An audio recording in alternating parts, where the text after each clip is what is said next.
એસોસિયલ salt association ગાંધીધામની તારીખ 10 જાન્યુઆરીની નાયબ collector ભચાઉને આપેલ આવેદનપત્રની સચ્ચાઈની તપાસ કરવા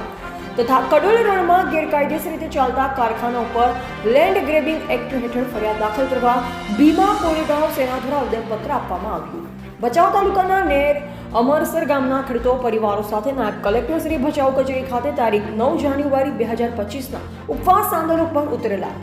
નાયબ કલેક્ટરશ્રીએ લોકોને તપાસની ખાતરી આપી કાયદેસર કરવાનું કહેતા તેમણે ઉપવાસ આંદોલન સમેટી લીધેલ। ત્યારબાદ સ્મોલ સ્કેલ એસોસિએશન ગાંધીધામ દ્વારા નાયબ કલેક્ટરશ્રી ભચાઉને આવેદનપત્ર આપવામાં આવ્યું, જેમાં કેટલાય જાતના લોકો ઉપર આ આવેદનપત્રમાં લેખિતમાં આરોપો લગાવવામાં આવ્યા હતા। આરોપો એસોસિએશને લેખિતમાં સરકારી નાયબ કલેક્ટરશ્રી જેવા અધિકારી સમક્ષ કરેલ હોવાથી તેની તપાસ થવી જોઈએ। જો કોઈ તોડબાગ ટોળકી હોય તો તેમના ઉપર પણ કાયદેસર પોલીસ કાર્યવાહી થવી જોઈએ અથવા આરોપી લગાવનાર એસોસિયલ જાહેર એસોસિએશન જોઈએ, નહીતર તેમના ઉપર 170 કારખાના નાના અગરિયાઓના છે તો આ બાબતે તમામના કલેક્ટરશ્રીના મંજૂરીના પત્ર રજૂ કરવામાં આવે અથવા આધાર પુરાવા વગરના અગરિયાઓ ઉપર લેન્ડ ગ્રેબિંગ એક્ટ હેઠળ કાર્યવાહી કરવા ભીમા કોરેગાંવ સેના દ્વારા આવેદનપત્ર આપવામાં આવ્યું। અમે પ્રતિશ્રી નાયબ કલેક્ટર સાહેબને ભીમા કોરેગાંવ સેના વતી એક આવેદનપત્ર આપવા આવ્યા છીએ, જેમાં મુખ્ય મુદ્દો છે કે કડોલ, નેર અને બાનિયારી જેવા અભયારણ્ય વિસ્તારમાં જે હજારો અને લાખો એકર જમીન ઉપર દબાણ કરી ગેરકાયદેસર કારખાનાઓ બનાવી અને મીઠા ઉદ્યોગ કરી રહ્યા છે, જેના કારણે સરકારી જમીન ઉપર દબાણ કરી અને આવા કારખાનાઓ કરી અને સરકારને જ એક નુકસાન પહોંચાડી રહ્યા છે અને સરકારી અધિકારીઓ જેના ઉપર કોઈ કાર્યવાહી નથી કરતા રહ્યા। લગભગ છેલ્લા 2-3 મહિનાથી અરજીઓ આવેદનપત્ર અપાય છે, પણ છતાંય કોઈ કાર્યવાહી થતી નથી રહી। ત્યારે આજ અમે નાયબ કલેક્ટર સાહેબને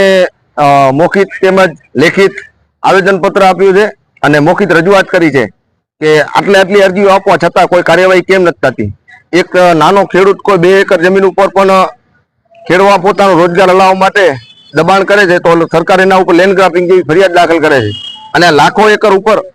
દબાણ કરી અને મોટા ભૂમાફિયાઓ બેઠા છે, તેના ઉપર કોઈ કાર્યવાહી થતી નથી રહી। જેનું મુખ્ય કારણ એવું દેખાઈ રહ્યું છે કે ક્યાંક ને ક્યાંક સરકારી તંત્ર પણ આની સાથે મળેલું છે, જેથી ટૂંક સમયમાં આ ભૂમાફિયા ઉપર કાર્યવાહી થાય, નહીતર ભીમા કોરેગાંવ સેના તેમજ શિવભા દેસરજી જાડેજા અને તમામ ગામનાઓ મળી અને અમે નાયબ કલેક્ટર સમક્ષ ઉપવાસ આંદોલન કરશું। અમારી જે માંગણીઓ છે તે રણનો જે વિસ્તાર છે તે રણના વિસ્તારમાં ડ્રોન કેમેરાથી વિડીયોગ્રાફિંગ કરી અને હાઈકોર્ટ સમક્ષ મૂકવા પણ અમને એક મોકો મળે, જેથી સચ્ચાઈ શું છે તે આમ જનતા સુધી પહોંચે। એટલા માટે એવી પણ અમે માંગણી કરી છે અને શિવભા દેસરજીએ અગાઉ અરજી કરેલ છે કે જેમાં નામજોગે જાહેર કરેલ છે તો પણ કોઈ કાર્યવાહી થતી નથી અને એક small salt workers association Gandhidham જેમના દ્વારા તારીખ 9 જાન્યુઆરીના આવેદનપત્ર આપવામાં આવ્યું હતું અને એમાં એવું બતાવ્યું હતું કે 4000 જેટલા અગરો અત્યારે અંદર કામ કરે છે। તો હું એ નાયબ કલેક્ટર સમક્ષ રજૂઆત કરું છું કે આ 4000 અગરો છે